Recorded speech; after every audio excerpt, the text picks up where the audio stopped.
Hi guys, it's Tuesday the 26th of July. This morning I sent out another Q&A on Instagram. So I've compiled some of the questions that you guys asked me and I'm gonna make you another Q&A video. So to jump straight into it, or before I start, a wrist check. I'm wearing a Jaeger-LeCoultre Master Compressor chronograph today. Okay, so the first question, other than Rolex, what is the most sought after brand? I'd probably say it's definitely Audemars Piguet, Richard Mille, Patek Philippe. Vacheron is popular overseas, it's not really popular in South Africa. The ugliest popular watch. That's quite a difficult one.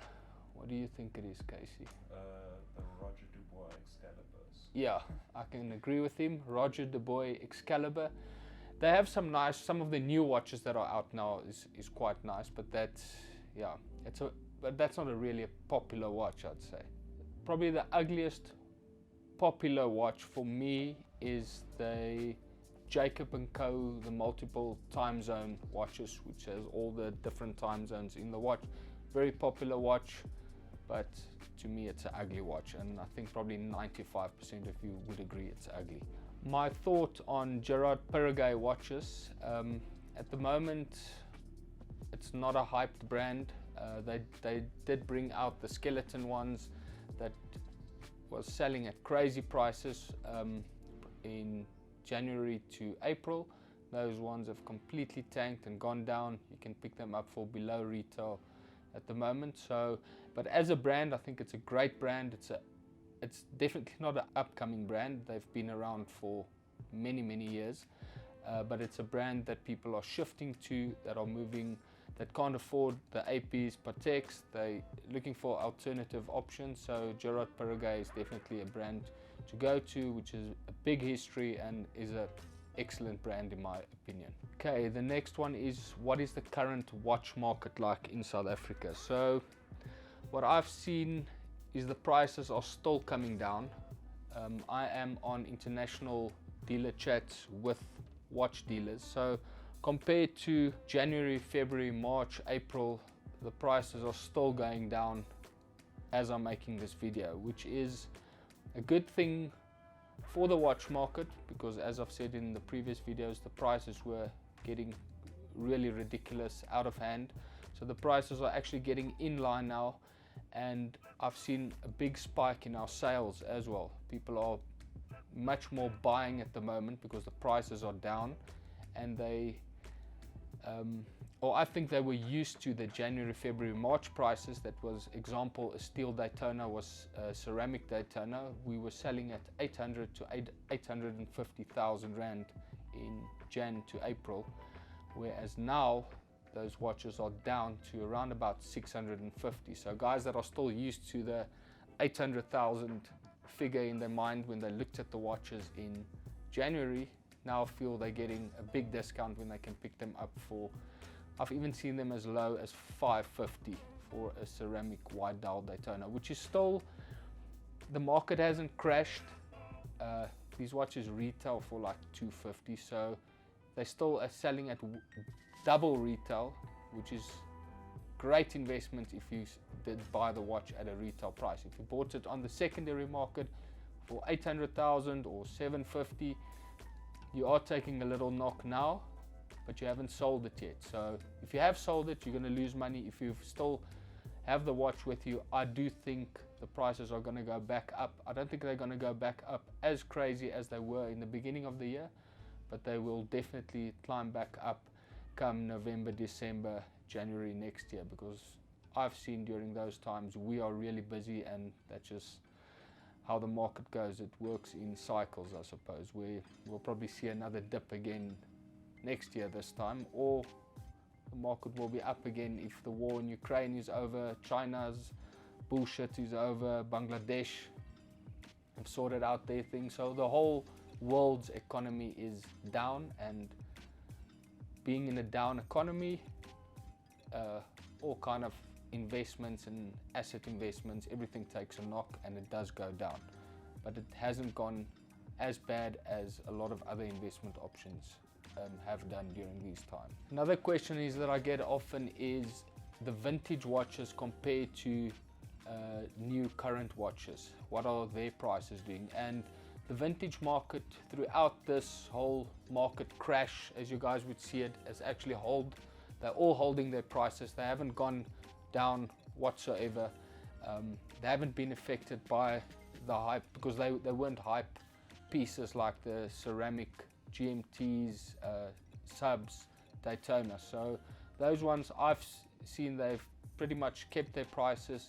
Some of them have actually increased in prices. Another thing that you must also know is that the vintage watches they've been discontinued. So some of the old subs or GMTs, or any vintage watch for the matter of fact, they've been discontinued. You can't get those watches anymore.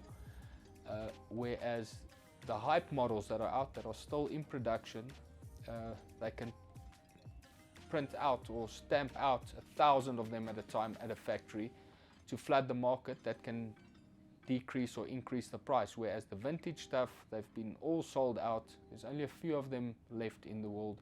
Those ones are holding value very well, and it's still very secure investments if you buy a good quality vintage watch. In good condition is everything with vintage. Do you do a lay-by on watches? No, we don't do lay-bys. What we can do is we can do a 30-day payment plan where you pay 50% deposit when you do the order, and the other 30%, or the other 50% within 30 days. I feel if you can't buy a luxury watch, and that's like the least time you can pay for it, is rather don't buy it, save the money yourself, than to pay it off. Understand that a lay-by is where you actually save yourself, but open a different account and put the money in there. When you're ready to buy, then withdraw the money and come buy the watch. In previous experiences with lay-bys, we have done it before, where over 7 months I would hold a watch for a client, and 7 months would come and go. They'd ask for extension, and eventually they would ask for their money back, because then they don't have, or their life situation has changed. And I've held onto the watch for 7-8 months, couldn't sell it, and then I must just give the client's money back. And that's just one of the reasons also why we've stopped lay-bys. Why do you require a deposit to view a watch? Okay, so we've started, it's not a new thing, but at our various branches, our watches are not kept on site. You can't just come in and view them. All our offices are by appointment only. So purely why we take a deposit, because if you say you want to view a watch, example in our Cape Town or Durban branch, we have to get the watch, we package it, we insure it, we send it there. In the past, I've experienced when we send watches to the branches purely for guys to go and view, a lot of you guys cancel your appointments, or you just don't pitch up, or just start ignoring. And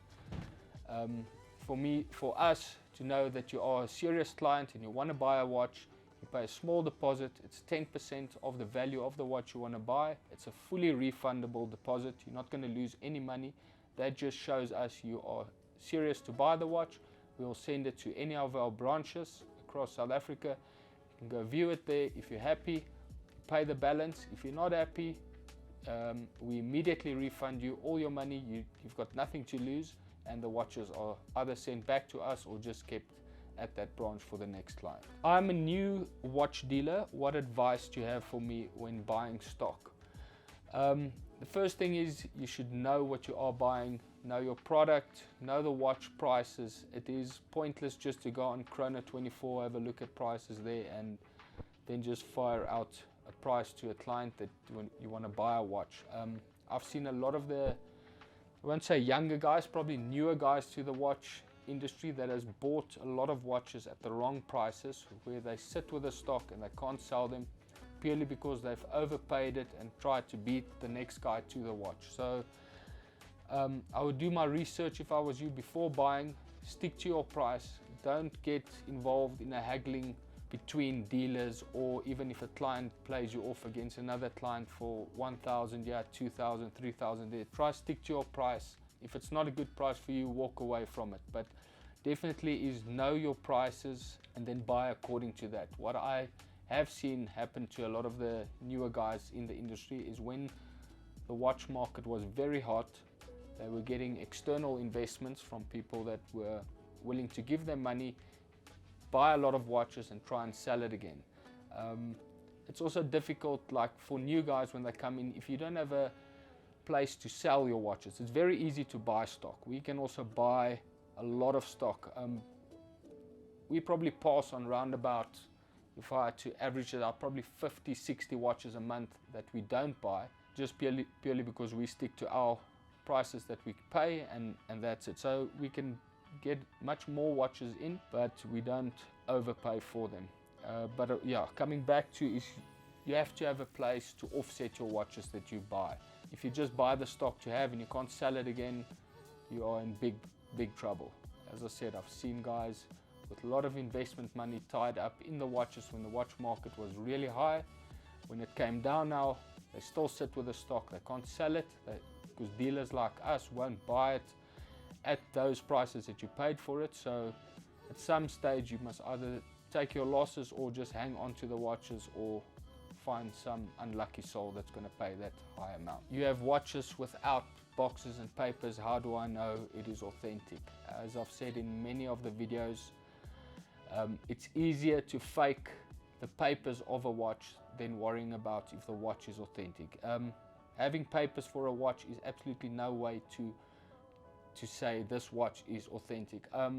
I actually saw a video on our dealer groups that I am on overseas that I'll also send to Casey, or link it in the video, just to show you guys how easy it is to actually just print a Rolex card and present that as an actual Rolex card. So it's much easier to fake the cards than the watches itself. But in short, we verify all the pre-owned watches that come in.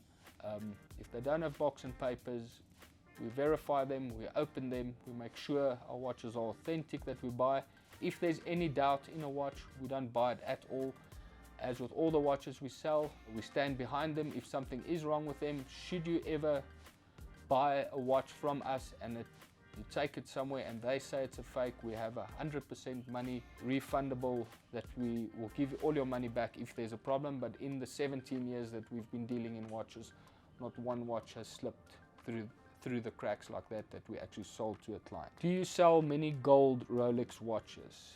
Yes, we sell a lot of gold Rolex watches, but we also buy a lot of gold watches. What I've seen, a lot of guys in South Africa are quite scared to wear their solid gold watches, so they would buy them, wear them out a few times, and a lot of them actually has scares where people would follow them, or they've been mugged or hijacked for the watches. So a solid gold watch is definitely, you're putting a target on your back if you are wearing that in South Africa. But I mean, we still have clients that buy them and don't care, or they just wear them in a safe environment. So to answer that question, yes, we sell a lot of gold watches. Iced out custom watches, what is my feeling about them? I don't mind it. Customization on cars, you can make a bad car look really good with a good body kit on, or customizing it. There's some excellent customization car guys out there, and there's also excellent watch customization companies out there. I mean, if you just have a look at Bamford started as they purely customized watches for their clients by specializing in Rolex. They would sandblast the cases, put different straps on, change the dials, and that actually increased. A lot of those watches became collectible and they increased in value. Whereas iced out watches is, I would say, that decreases the value of the watch. A lot of guys that I've seen would ice out a Patek Philippe 5711. I mean, that's a 3 million rand watch. If someone would bring me a iced out 5711, I don't even think I'll buy the watch, because the market of that is just so small. So it's really a personalized thing, is to have your watch iced out full of diamonds. So you can customize it, just bear in mind you're going to lose a lot of money. Those diamonds that you put on there they're not really worth a lot of money unless you put bigger stones on the watches, but most of the iced out watches are all really small pointers diamonds that are on the watches. So if you want to do it, but just still bear in mind you're going to lose a lot of money on the watch when you sell it. So I would say if you want a iced out watch, rather try and get a factory one that came from the manufacturer with the diamonds on. I mean, those kind of watches, they increase in value because they Patek, AP, they don't make a lot of watches that are fully iced out. So it basically comes down to the price point again, because you're going to pay for a factory iced out AP, let's say 10 million rand, where you're going to pay for a customized iced out AP maybe 2 million. So that's also something to take in account. But if you want something that holds value and want the iced out stuff, is definitely go for the factory setting on the watches. Thanks for watching, guys, and I'll do another Q&A probably in 2 weeks time.